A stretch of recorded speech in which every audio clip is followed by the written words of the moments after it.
All right. My camera is not working today, so lucky for me, I put this Bitmoji on the side so you get an idea of who's talking to you. I'm Rachel Weiss. I'm from Penguin Young Readers. I'm the Associate Manager of School and Library Marketing there, and I'm just going to take you through some fall titles first, and then some of our upcoming spring titles. Also, I have links to EARCs. So if you want to email me, my email is right on the screen right now, and it's on every slide going forward. So just shoot me an email and I will send those your way, and also I'll send them to Alex afterwards as well.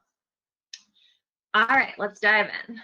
So the first book I want to talk about is I Am Every Good Thing, written by Derek Barnes and illustrated by Gordon C. James. This is a beautiful picture book all about Black boyhood joy. It's created by the award-winning duo behind Crown and Ode to the Fresh Cut.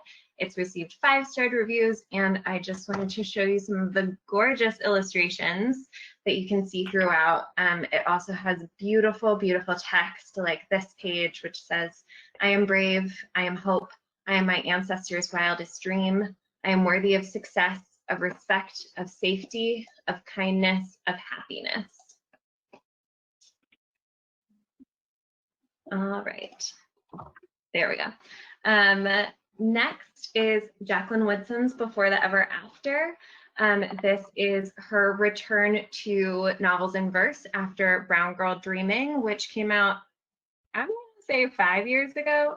I could have looked that up beforehand, but I didn't think to.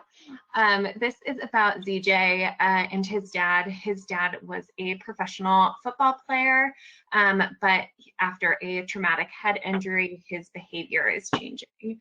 And so it's how ZJ and his family are dealing with that change. This is a really, really gorgeous story. It has 6-star reviews so far. And I did want to shout out SLJ has an upcoming Day of Dialogue virtual event on October 15th. This event is completely free. You can sign up if you just Google SLJ Day of Dialogue. You should be able to find it. But Jacqueline Woodson will be there. She is giving the morning keynote. So we're really, really excited for her to be there and would love if you could join us. Next is Everybody Looking by Candace Elo. This came out on Tuesday. This is another novel in verse. It follows Ada as she goes on her first semester at an HBCU. She is telling her story from a couple different points of view. The first is current day in college, and then she flashes back to the 2nd grade and the 6th grade to kind of tell the story of how she got to where she was, the various traumas that she's experienced in her life, and how all of those things have built her into the person she is today. It's a really incredible novel. It has amazing blurbs from people like Jason Reynolds, Jacqueline Woodson, Nick Stone, and Mahogany L. Brown. And if you don't have anything else to do today, although I know you guys have been on this Zoom call for quite some time, you can always consider joining her for the free Schomburg literary event that's happening tonight at 6:30. The next one I wanted to talk about is on sale next month. It's called My Rainbow by Deshauna and Trinity Neal and illustrated by Art Twink. This is about Trinity. She is an autistic transgender girl, and all she wants is to have long hair like her dolls. So her mother is determined to get that for her. But when they go to the beauty store to look at wigs, nothing is feeling quite right. So her mom decides to make her very own rainbow wig all for her. It has this gorgeous, like super colorful illustrations by a non-binary artist, and is going to be a really great story time pick. On to 2021 titles. It's crazy to me that I'm saying that year already. We have an extension of the She Persisted brand. Originally started with Chelsea Clinton and her She Persisted picture books. The latest one came out this Tuesday, She Persisted in Sports. But this is a new part of the brand. It's a series of chapter books. There are 13 total. Each one profiles a different woman that was featured in the original She Persisted picture book, and is written by an outstanding author who writes for children today. So the first one in the series is on Harriet Tubman, and it's written by Andrea Davis Pinkney. And the second one coming out in February will be Claudette Colvin, written by Lisa Klein Ransom.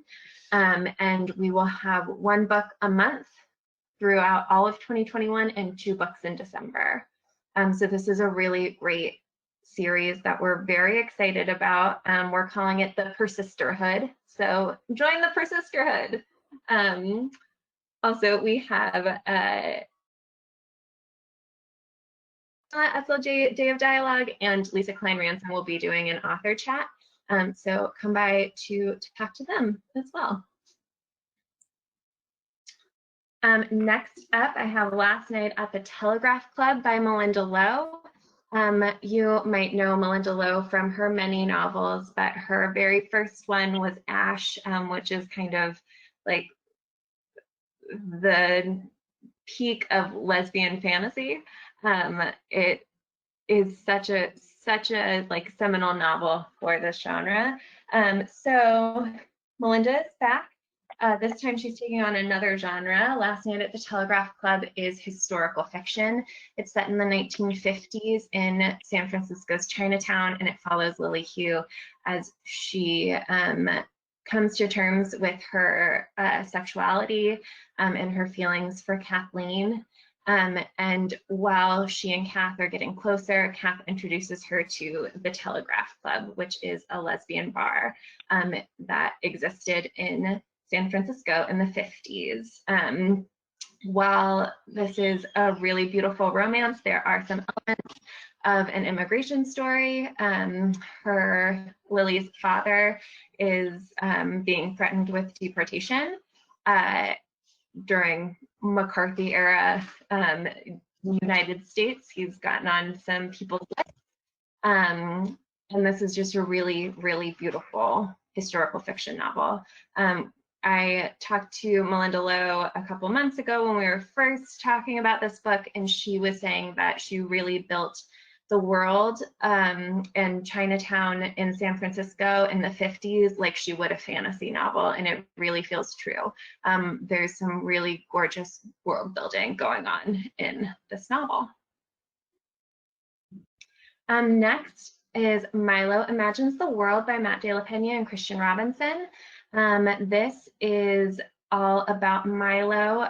He is on the subway going to visit his incarcerated parent, and he is imagining the lives of all of the people that are with him.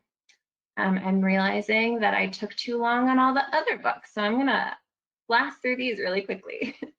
A Taste for Love by Jennifer Yin. This is a wonderful YA rom-com. Think Great British Bake Off meets The Bachelor. It's about Liza. She is helping out her parents at their junior bake-off, but it turns out all of the contestants are Asian American men that her mother would like for Liza to date. Next is We Are the Ashes, We Are the Fire by Joy McCullough. Joy McCullough's debut novel, Bloodwater Paint, was one of my favorite books that I've ever worked on. So I'm really excited to talk about this, which is her second YA novel. This book is about a girl named Em, whose older sister was raped by another student in her freshman year of college. And this book picks up right as the verdict from the court case is being announced and goes over the aftermath of that. It really deftly talks about social media and how people can be villainized and victimized by it. And it's a really, really wonderful story with historical fiction verse woven throughout. Then we have JD and the Great Barber Battle. This is a new chapter book series about JD, who has a really unfortunate haircut that he fixes himself and turns into a business that he's running out of his bedroom. It has a lot of elements of math in it as well. Next is Starfish by Lisa Phipps. This is all about Ellie, who is fat and who gets fat shamed quite a bit for it. But Ellie loves her body. She loves being in the water. She loves to swim. She loves how much space that she can take up. What she doesn't love is how everyone else reacts to her, including her mother, who wants her to get weight loss surgery. This is a really beautiful, also novel in verse. We have a lot of novels in verse next year, but this one is one of my team's absolute favorites. Sometimes they don't pop up when they're from 2021. Really great. I think someone's talking, but I couldn't understand it. So if you have a question, email me and let me know. Next is Between Me by Corinna Lucan. This really follows Corinna's other books, My Heart and The Book of Mistakes. It's a really beautiful, almost illustrated poem. You can see some of the illustrations here. It really delves into the beauty of nature and the strength that's within all of us. Next, The Many Mysteries of the Finkel Family by Sarah Caput.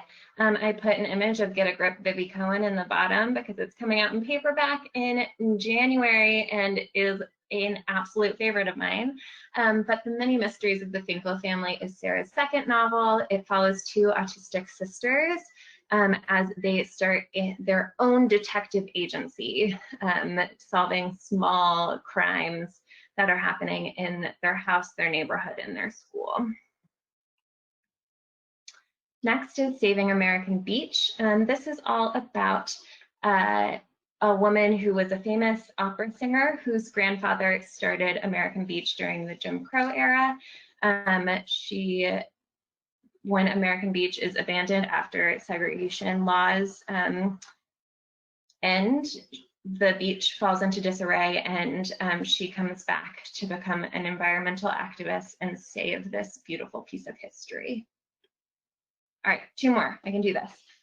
Too Bright to See by Kyle Lukoff. This is a modern ghost story, and it's a really beautiful coming out story as well, but with a slightly different bent than what I'm used to reading, at least. It's about Bug and about Bug coming out to themselves, about being transgender, and less about coming out to the world. It's about realizing more about your own personal identity.